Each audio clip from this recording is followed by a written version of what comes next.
Hello hello student, इस channel पर जुड़ने वाले सभी विद्यार्थियों का हार्दिक स्वागत है। आज क्रैश कोर्स का हिंदी चैप्टर नंबर फर्स्ट में संधि चलेंगे। तो संधि के सबसे पहले हम जानेंगे कि संधि क्या है, संधि का परिभाषा क्या होता है। संधि का शब्दार्थिक अर्थ, संधि का शब्दार्थिक अर्थ जोड़ या मेल होता है,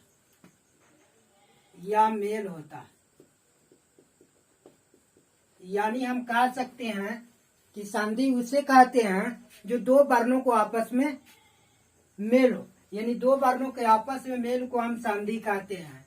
दो वर्ण आपस में मिल जाए उसे क्या कहते हैं? संधि कहते हैं। संधि तीन प्रकार के होते हैं। हिंदी में संधि तीन प्रकार के होते हैं, याद रखेंगे। पहला आपका हो गया स्वर संधि,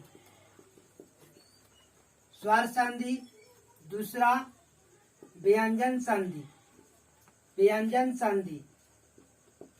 तीसरा विसर्ग संधि। तो संधि तीन प्रकार के हैं, स्वर संधि, व्यंजन संधि और विसर्ग संधि। तीनों का पहचान हम जानेंगे कि तीनों का पहचान क्या होता है। पहला स्वर संधि का पहचान, स्वर संधि का पहला पहचान होता है कि जिसमें कुछ भी लगा हुआ ना हो, कुछ भी लगा हुआ नहीं हो।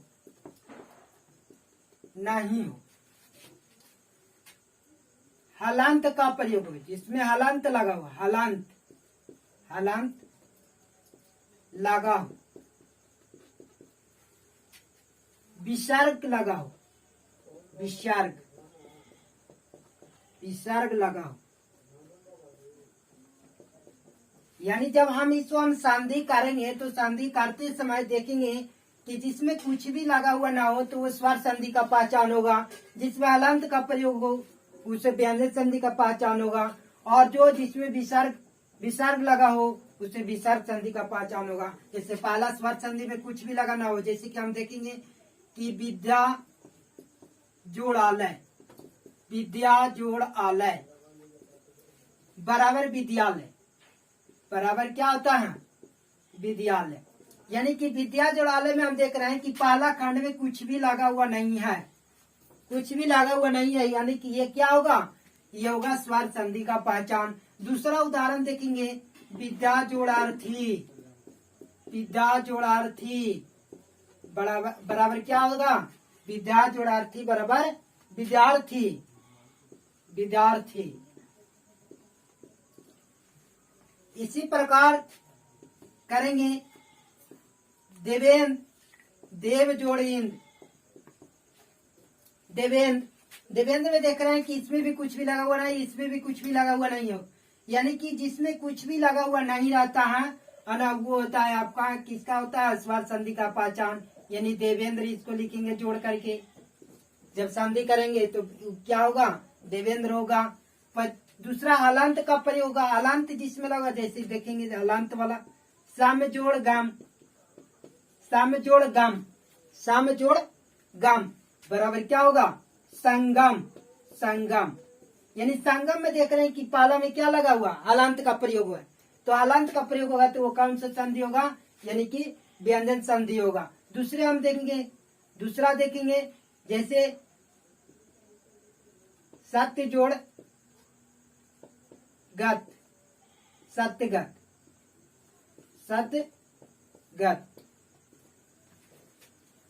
और भी बहुत सारे उदाहरण हैं। जगत जोड़ ईश, जगदीश बराबर जगदीश। तो जो हम पहला खंड में देख रहे हैं कि पहला खंड को हम जैसी संधि विच्छेद करते हैं, तो संधि विच्छेद करते समय पहला जो हमारा होगा हलांत का प्रयोग होगा, हलांत का प्रयोग है तो हलांत का प्रयोग होगा तो व्यंजन संधि होगा। जिसमें विसर्ग का प्रयोग हो। विसर्ग में देखेंगे जैसे मना जोड़ योग, मना जोड़ योग बराबर मन योग, मन योग, मन योग, मना जोड़ योग यानी मन योग। यानी मन योग में जो हम लोग देख रहे हैं कि मना जोड़ योग यानी कि इसमें क्या हो रहा है, विसर्ग संधि लगो यानी विसर्ग का प्रयोग है तो विसर्ग संधि होगा। और भी बहुत सारा है, नी जोड़ जन यानी निर्जन लिख सकते हैं या तो निर्जन भी लिख सकते हैं, निर्जन, निर्जन। यानी हमें ये पता चल गया कि जिसमें विसर्ग का प्रयोग हो, विसर्ग का प्रयोग हो विसर्ग संधि, जिसमें अलंत का प्रयोग हो व्यंजन संधि, और जिसमें कुछ भी लगाना हो वो क्या कहेंगे, स्वर संधि। यानी कि पहला हमने पढ़ा कि संधि किसे कहते हैं, संधि का शब्दार्थिक अर्थ क्या होता है, तो संधि का शब्दार्थिक अर्थ होता है जोड़ या मेल, यानी दोनों को आपस में जोड़ना, जोड़ कह सकते हैं या तो मेल कह सकते हैं। संधि का परिभाषा क्या होता है, तो संधि का परिभाषा तो पूछता नहीं है, लेकिन फिर भी हम लोग जान लेंगे कि संधि का परिभाषा क्या होता है। तो दो वर्णों के मेल को, दो वर्णों के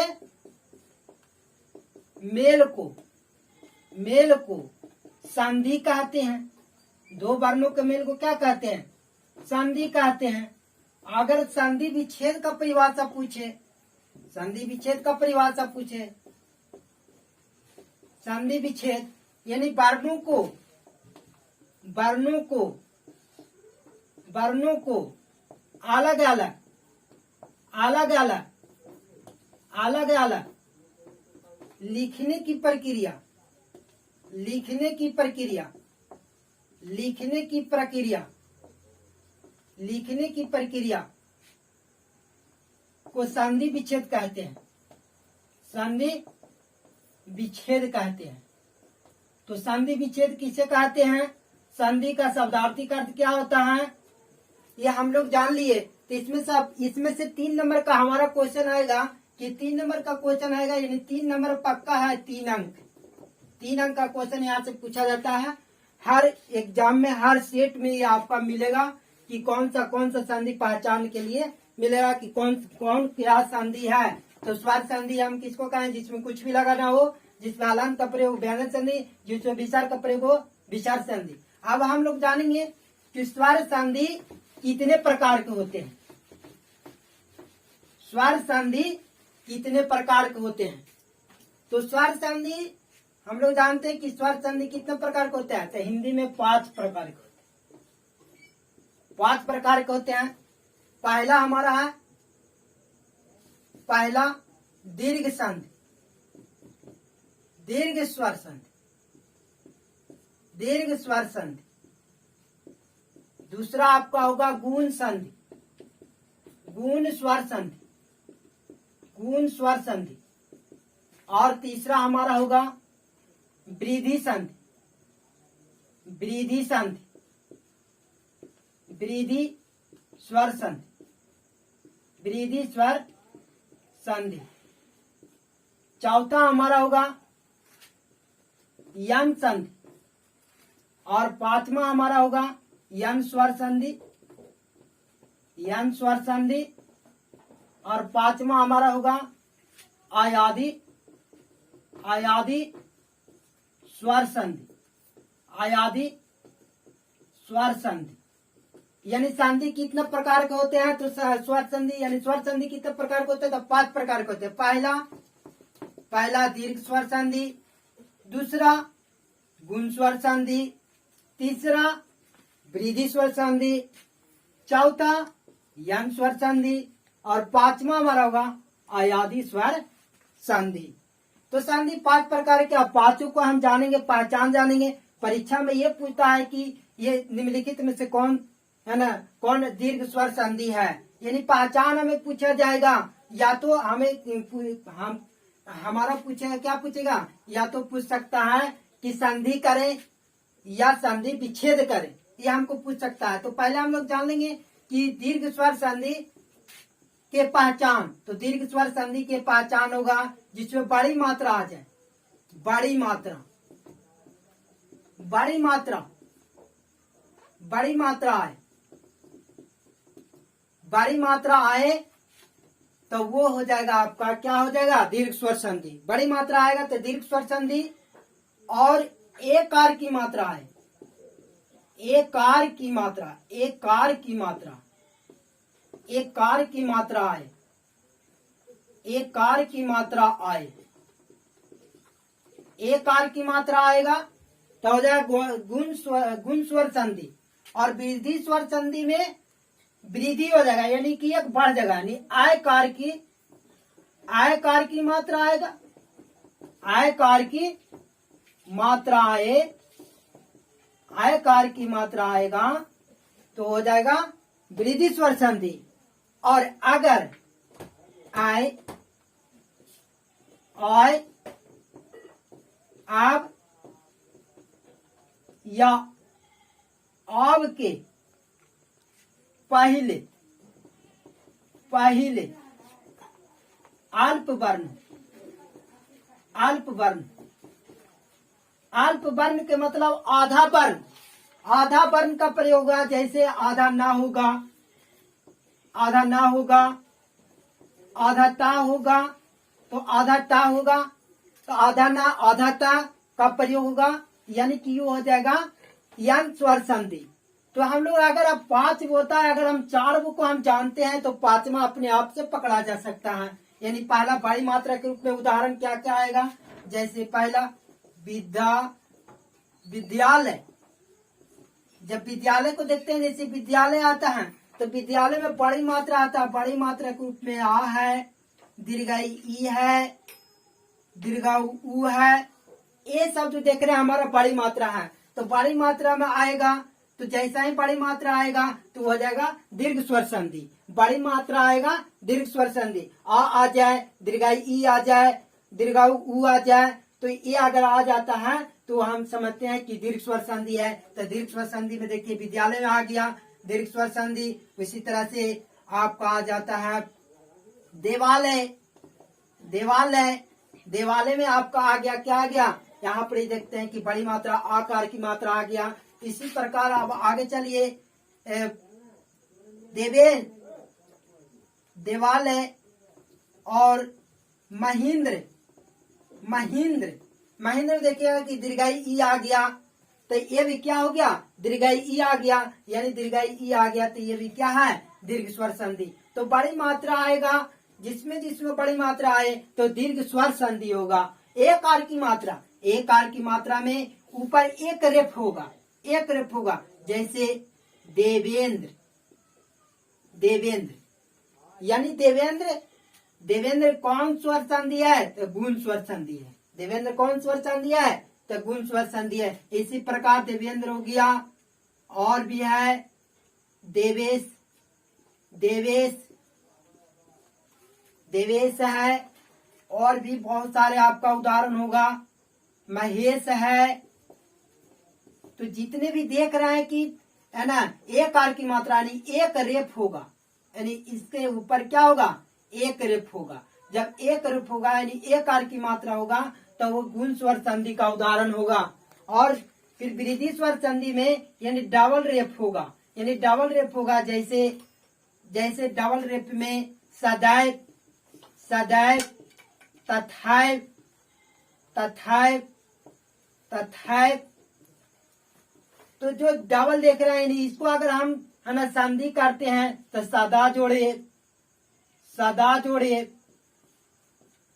इसको अगर संधि विच्छेद करते हैं तथा जोड़े, तथा जोड़े, तथा जोड़े।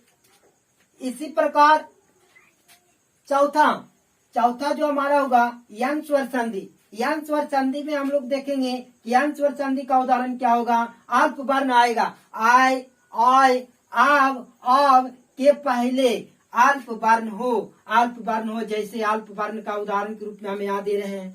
अल्प वर्ण जैसे अत्यधिक, अत्यधिक, अत्यधिक में देख रहे हैं कि आय के पहले आधा ता आ गया। अत्यंत, अत्यंत। इसी प्रकार और भी बहुत सारे उदाहरण होंगे। अत्यावश्यक, अत्यावश्यक, ये सारे जो हम लोग देख रहे हैं कि आधा ता का प्रयोग होगा, तो आधा ता का प्रयोग होगा तो वो क्या कहलाएगा, यानी कि होगा यन स्वर संधि का उदाहरण। और बाकी जो बच गया यानी कि और 4 का जब हम पहचान गए तो जो बचेगा जो क्या हो जाएगा, यानी कि वो हो जाएगा आपका अयादी स्वर संधि। अयादी स्वर संधि में जैसे आपको आ गया पावन, पावक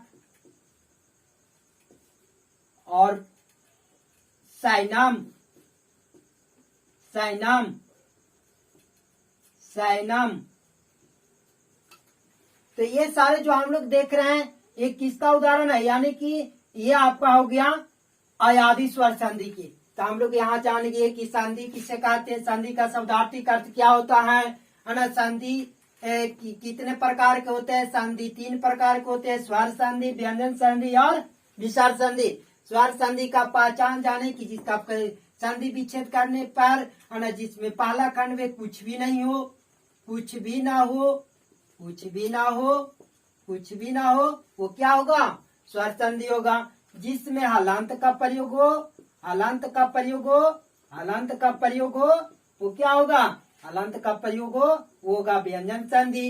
जिसमें विसर्ग का प्रयोग हो, विसर्ग का प्रयोग हो, वो क्या होगा, विसर्ग का प्रयोग हो, वो क्या हो जाएगा, विसर्ग का प्रयोग हो तो वो हो जाएगा विसर्ग संधि। यानी कि अब हम उसके बाद जाने कि स्वर संधि कितने प्रकार के होते हैं। स्वर संधि 5 प्रकार के होते हैं। पहला दीर्घ स्वर संधि, दीर्घ स्वर संधि में बड़ी मात्रा आएगा, गुण स्वर संधि में एक कार की मात्रा आएगा और वृद्धि स्वर संधि में आय कार की मात्रा आएगा। यंग स्वर संधि में आय, आय, आव, आव के पहले अल्प वर्ण होगा और जो बच गया जो हो गया पांचवा स्वर संधि, यानी 5वां स्वर संधि हो गया, जो बच गया टोटल क्या हो गया, स्वर संधि, 5वां अयादी स्वर संधि।